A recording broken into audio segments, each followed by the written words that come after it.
సూర్యాపేట జిల్లా హుజూర్ నగర్ పట్టణంలో రామస్వామి గట్టు సమీపంలో సింగిల్ బెడ్రూమ్ ఇళ్ల ఫైళ్లను గృహ, రెవెన్యూ మరియు నీటి పౌర సరఫరాల శాఖ మంత్రులు పొంగులేటి శ్రీనివాసరెడ్డి, ఉత్తమ్ కుమార్ రెడ్డి, తెలంగాణ శాసనసభ స్పీకర్ గడ్డం ప్రసాద్ కుమార్ ఆవిష్కరించారు. ఈ సందర్భంగా ఉత్తమ్ కుమార్ రెడ్డి మాట్లాడుతూ హౌసింగ్ కాలనీ ఏర్పాటు చేయాలని మనసారా కోరుకున్నానన్నారు. దేవాలయ భూములు కొనుగోలు చేసి హౌసింగ్ కాలనీ ఏర్పాటు చేశానని తెలిపారు. 2009లో గృహ నిర్మాణ శాఖ మంత్రిగా ఉన్న సమయంలో 2160 ఇళ్లను 80% పూర్తి చేశానన్నారు. ఆ తర్వాత 2014లో కాంగ్రెస్ పార్టీ ఓటమి చెందిన తర్వాత పనులు ఆగిపోయాయన్నారు. భారత ప్రభుత్వం 10 సంవత్సరంలో వీటిని పట్టించుకోలేదని, ఇప్పుడు 70 కోట్ల రూపాయలతో ఇండ్లు పునః ప్రారంభం చేపట్టామని తెలిపారు. సీఎం రేవంత్ రెడ్డికి, గృహ నిర్మాణ శాఖ మంత్రికి ప్రత్యేక ధన్యవాదాలు తెలుపుతూ మరో 6 నెలల్లో ఇండ్లు లేని వారికి హుజూర్ నగర్లో ప్రతి ఒక్కరికి మంజూరు చేస్తామన్నారు.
Okay sir.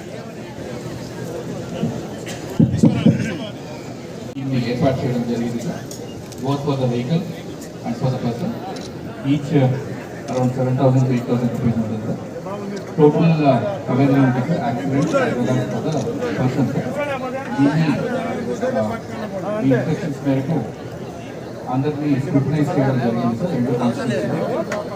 సో దాంట్లో అందరినీ ప్రాసెస్ చేసాం సార్. దాన్ని ఆటో డ్రైవర్స్ అందరికీ హ్యాండ్ ఓవర్ చేస్తున్నాం. ఎస్పీ గారు వచ్చి 5 నిమిషాల్లో స్కీమ్ చెప్పండి, ఆ తర్వాత మనం వేరే కర్తవ్యం చేస్తాం. నేను ఈ హౌసింగ్ కాలనీ పూర్తి కావాలని నా తపన, నా ప్రయత్నం ఒక 14-15 ఏళ్ళ క్రితం మొదలుపెట్టా.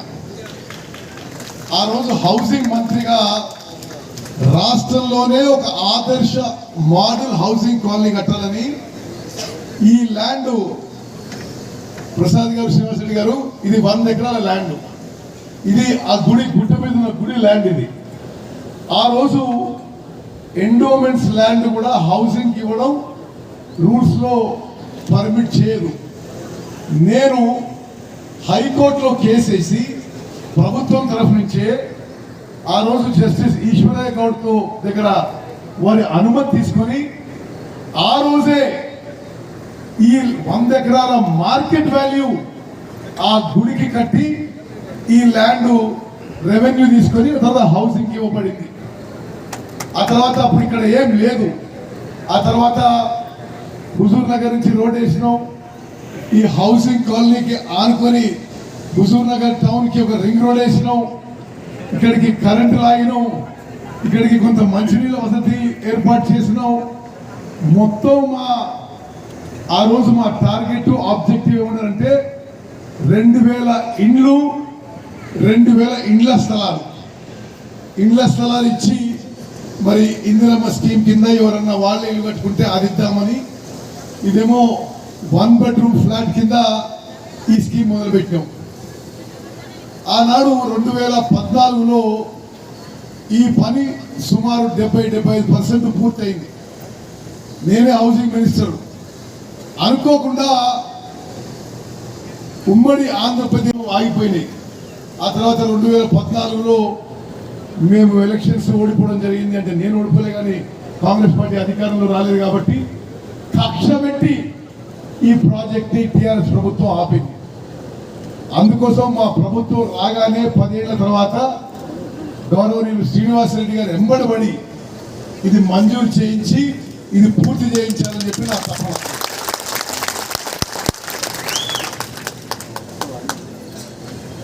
మిత్రులారా, ఒక్క నిమిషం ప్రసాద్ గారి గురించి చెప్పాలి. వారు మరి చాలా అమూల్యమైన సమయం కేటాయించి ఈరోజు మన మధ్యలో కొంత సమయం మరి గడపడానికి హైదరాబాద్ నుంచి రావడం జరిగింది.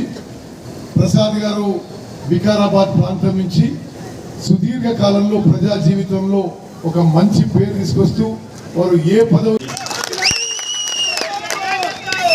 మీద ఉన్న శాసనసభలో మా అందరికీ పెద్ద దిక్కు, వారి కన్ను సైకిల్లోనే శాసనసభలో మేమందరం నడుచుకుంటాం. వారు కూడా చాలా అనుభవజ్ఞులు, కానీ చట్టరీత్యా శ్రీనివాస్ రెడ్డి గారు ప్రత్యేక చొరవతో 70 కోట్లు మంజూరు చేయడం జరిగింది. మదన్ యాదవ్ అనే ఒక యంగ్ కాంట్రాక్టర్ కి పనులు అప్పచెప్పినాం.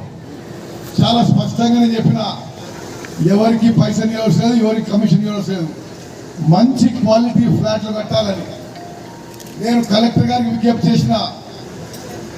ఇసుక విషయంలో, కంకర్ విషయంలో, సిమెంట్ విషయంలో మీరు కలెక్టర్ గారు మీరు చొరవ చూపి best quality material cheapest quality కాస్ట్లో మరి ఈ ఏజెన్సీకి ఇప్పించాలని చెప్పి వారికి కోరడం జరిగింది. నేను ఒకసారి రివ్యూ చేసిన, వాళ్ళు చేస్తామని చెప్పి హామీ ఇవ్వడం జరిగింది. నేను నా పూర్తి విశ్వాసం నమ్మకంతో ఉన్న ఈ 2160 ఫ్లాట్లు 7 నెలల్లో పూర్తయితే హుజూర్ నగర్ పట్టణంలో ఇల్లు లేని ఒక్క కుటుంబం కూడా ఉండదు అని చెప్పిన మాట.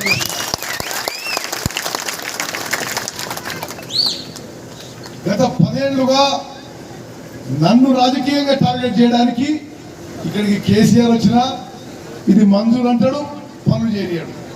కేసీఆర్ వచ్చిండు, కేటీఆర్ వచ్చిండు, జగదీష్ రెడ్డి వచ్చిండు, ఇంకో మంత్రి వచ్చిండు. ప్రతి మంత్రి ఇట్లా గారు వచ్చి ప్రకటన చేసి ఆహాహా ఉత్తమ్ కుమార్ కాన్స్టిట్యూన్సీ పనులు కానీ ఆ 2000 ఇండ్లు అందుకోసమే ఆపిండ్రు. అందుకోసమే పట్టుబట్టి పూర్తి చేసి నిరుపేదలకి అతి తొందరగా అలాట్ చేయబోతున్నాము. స్పీకర్ గారు గడ్డం ప్రసాద్ గారికి, జిల్లా కలెక్టర్ గారికి, జిల్లా ఎస్పీ గారికి, వివిధ హోదాల్లో ఉన్న వేదిక మీద ఉన్న ప్రజా ప్రతినిధులకు, వివిధ హోదాల్లో ఉన్న ముఖ్య నాయకులకు, ఈ కార్యక్రమానికి హాజరైన నా కుటుంబ సభ్యులైన ఆడబిడ్డలు, అన్నదమ్ములకు, ప్రత్యేకంగా హౌసింగ్ బోర్డు డిపార్ట్మెంట్కు, ఇంకా చాలా మంది మిత్రులు ఉన్నారు, వారందరికీ ప్రింట్ అండ్ ఎలక్ట్రానిక్ మీడియా మిత్రులకు కూడా మనస్ఫూర్తిగా హృదయపూర్వక నమస్కారాలు తెలుపుకుంటూ, సాధించుకున్న తెలంగాణని 10 సంవత్సరాలు ఎవరికి కట్టబెట్టామో మనకు తెలియంది కాదు. గడిచిన 10 సంవత్సరాలలో తెలంగాణ ప్రజల గౌరవాన్ని, ఆత్మ గౌరవాన్ని ఎలా దోచుకున్నారో ఆ పెద్ద మనుషులు మనకు తెలియంది కాదు. మార్పు కావాలి, ఇందిరమ్మ రాజ్యం రావాలని మీ అందరి కష్ట ఫలితం ఈనాడు ఈ వేదిక మీద ఉన్న మేమందరం ఈ పదవులన్నీ కూడా మీ భిక్ష, మీ ప్రేమ అభిమానాలతో మాకిచ్చినవని చెప్పక తప్పదు. మేము పరిపాలకులం కాదు, మేము మీకు ఏదో బాసలం కాదు, మీ సేవకులకనే ఉండి పని చేస్తామని అనేక వేదికల మీద నుంచి చెప్పా.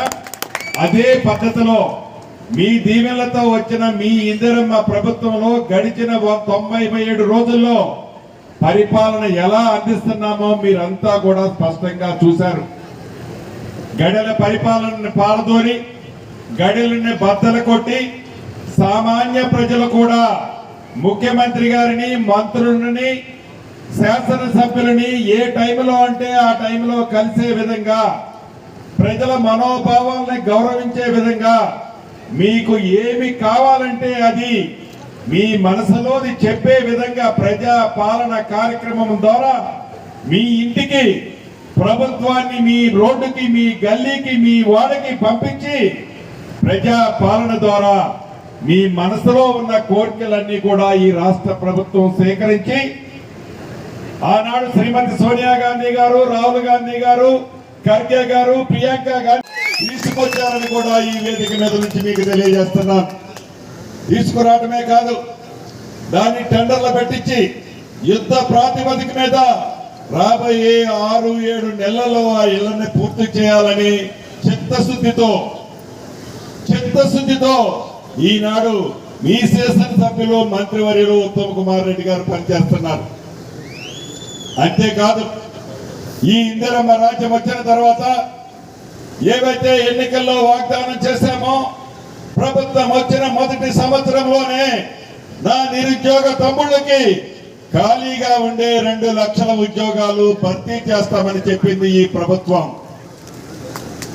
ప్రభుత్వం ఏర్పడిన 90 రోజుల లోపే శ్రీనివాస్ రెడ్డి గారు, మరి జిల్లా కలెక్టర్ గారు, జిల్లా ఎస్పీ గారు, మున్సిపల్ చైర్మన్ గారు, చైర్పర్సన్ గారు, మరి ప్రజాప్రతినిధులు, వేదిక మీద ఉన్న ప్రజాప్రతినిధులందరికీ, ముందున్న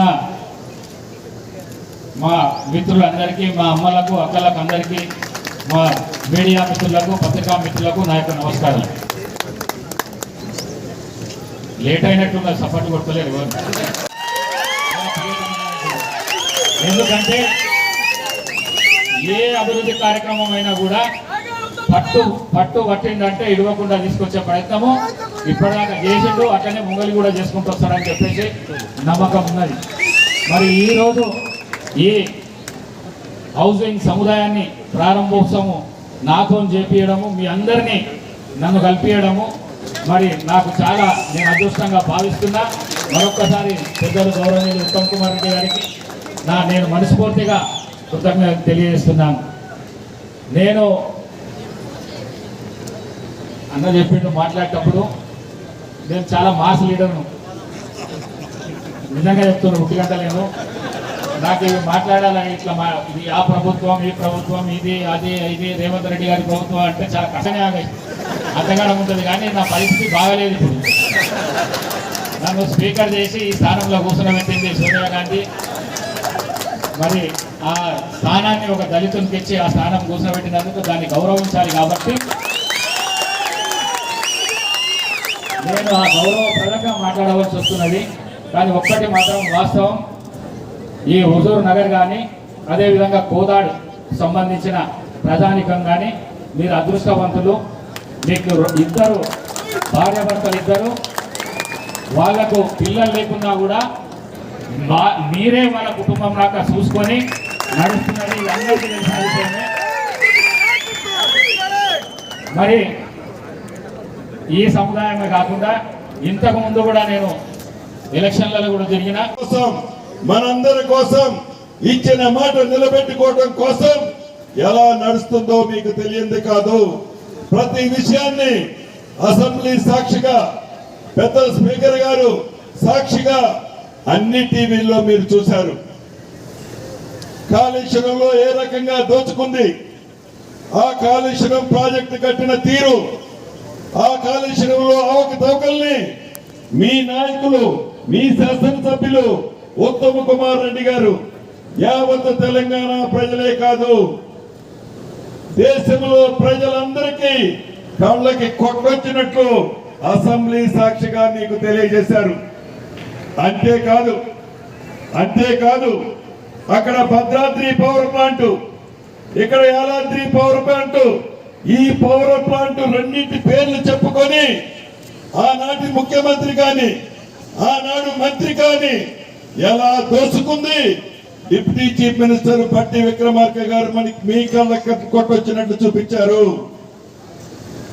ఆనాడు తెలంగాణలో ధనిక తెలంగాణ రాష్ట్రం అప్పుల పాలు కాటానికి వాళ్ళు చేసిన కార్యక్రమాలు ఏంటో ఈ ప్రభుత్వం రాబోయే రోజుల్లో. అదే విధంగా మీ ఉత్తమన్న ఎప్పుడు మీ ఎమ్మడి ఉంటాడు. హుజూర్ నగర్ పట్టణాన్ని, హుజూర్ నగర్ నియోజకవర్గాన్ని ఈ రాష్ట్రంలోనే ఆదర్శంగా తీర్చిదిద్దుతారని చెప్పి సభాముఖంగా మాట్లాడుతున్నారు. హుజూర్ నగర్ లో 100 పడకల హాస్పిటల్ కట్టించింది మీ ఉత్తమన్న. హుజూర్ నగర్ లో గవర్నమెంట్ డిగ్రీ కాలేజ్ కట్టించింది మీ ఉత్తమన్న. హుజూర్ నగర్ లో డబుల్ రోడ్ వేసింది మీ ఉత్తమన్న. హుజూర్ నగర్ లో ఉన్న లిఫ్ట్ ఇరిగేషన్ పథకాలన్నీ కూడా కట్టించింది మీ ఉత్తమన్న. ఈ 10 ఏళ్ల పాటు గతంలో నిర్మించిన లిఫ్ట్ ఇరిగేషన్ పథకాలు పడావండి మధ్యలో వచ్చిన సోయి లేకనో నేను కట్టించిందని వాళ్ళని వదిలేసిండ్రు. నేను ఇరిగేషన్ శాఖకు చెప్పిన హుజూర్ నగర్ నియోజకవర్గంలో ప్రతి లిఫ్ట్ ఇరిగేషన్ స్కీము ఎంత సామర్థ్యత, ఎంత ఆయకట్టుకి నీరు వాళ్ళలో తప్పనిసరిగా పారే విధంగా ఆ స్కీములు పునరుద్ధరణ మరమ్మతు చేయాలని చెప్పి కూడా చెప్పడం జరిగింది.